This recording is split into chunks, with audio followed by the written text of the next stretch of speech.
Hey everyone, Sky here to discuss Pacific Rim, starring Charlie Hunnam, Idris Elba, Rinko Kikuchi, forgive me if I said that wrong, Charlie Day, Rob Kaczynski, Max Martini, and Ron Perlman, and directed by Guillermo del Toro. Welcome back! After The Shape of Water, which you won Best Director and Best Picture for. Yay! Because if you recall that series, I thought The Shape of Water was the best one of the Best Picture nominees.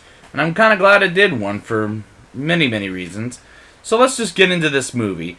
I really like how they explain before this movie opens with a kaiju, which is against a monster, which is a giant monster, and a Jaeger, which is a robot fighter hunter, against the kaiju is. And we get where they come from.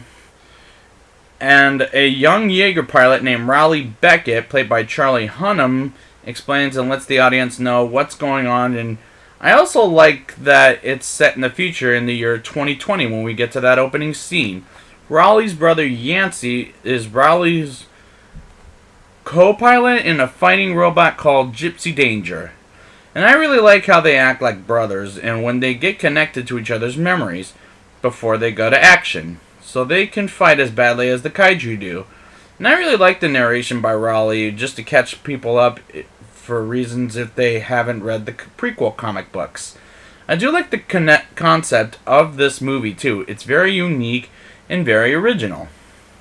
Stacker Pentecost, played by welcome back Idris Elba from Prometheus to Ghost Rider to even Thor, for crying out loud. And I like his character here. It shows he's a real badass in this movie, and we'll get a little more exposition later in the film. The Gypsy Danger gets damaged by a kaiju and lands on the snowy beach, which I thought was outstanding and is a great image. And it's the total cover on some of the posters. And Raleigh gets out of there and quits the Jaeger pilot business, and we move on 5 years later to 2025 and works on the Wall of Life in Alaska. Meanwhile, Pentecost gets told that they won't build Jaegers anymore for war reasons, and gets Raleigh back to the Jaeger pilot business, but almost refuses until he hears the end of the world is coming. Da da da! When Raleigh gets back, we meet Mako Mori, played by Rinko Kikuchi, forgive me if I said that wrong, who I really liked in this movie, and we'll know how she got in the business later in the film. But in the same scene, we get Dr. Herman Gottlieb, or maybe Professor, played by Bern Gorman, and Dr. Newton Geisler, played by Charlie Day, which, isn't he a comedic actor from Horrible Bosses and It's Always Sunny in Philadelphia? Yes, he is. I don't know if I like Gottlieb, but Charlie Day's character, Dr. Geisler, I really enjoyed because he's really funny in this movie for not so comedic scenes. I really like the cadet fight between Raleigh and Mako. It was pretty intense to the point Raleigh wants her to be his co-pilot. But unfortunately, Pentecost doesn't approve any of that until he tells her to do it. Until she goes back to the day her parents got killed by a kaiju as a little girl, and later on the next scene he goes back to refusing to use Mako, Pentecost does, as Gypsy Danger's co-pilot with Raleigh, because he saved her from a kaiju who attacked her as a little girl and took her in as a foster daughter. And I really like that backstory for a Transformers vs. Godzilla ripoff. In Hong Kong, Newt goes to Hannibal Chow, played by Ron Perlman with golden shoes, for Pentecost orders and tries to get a kaiju brain from Chow. And I really like Ron Perlman's character, and Perlman is a lot of fun in this and an upcoming series for next year, Hellboy.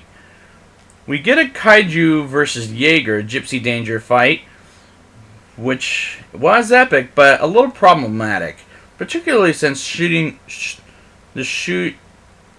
one kaiju for a pulse was pretty stupid to me. It almost feels like a Michael Bay cliche. And when Gypsy Danger carries a battleship was pretty pretentious, and whacks a kaiju with it was like, ugh. I don't want this Michael Bay cliche in a Guillermo del Toro movie. Del Toro is better than that. I do like the kaiju with the wings. I thought that was pretty damn neat until they use a damn sword. Just, oh my god, this is so bad at that point. After a baby kaiju eats Chow alive, the Jaegers found a way to destroy the whole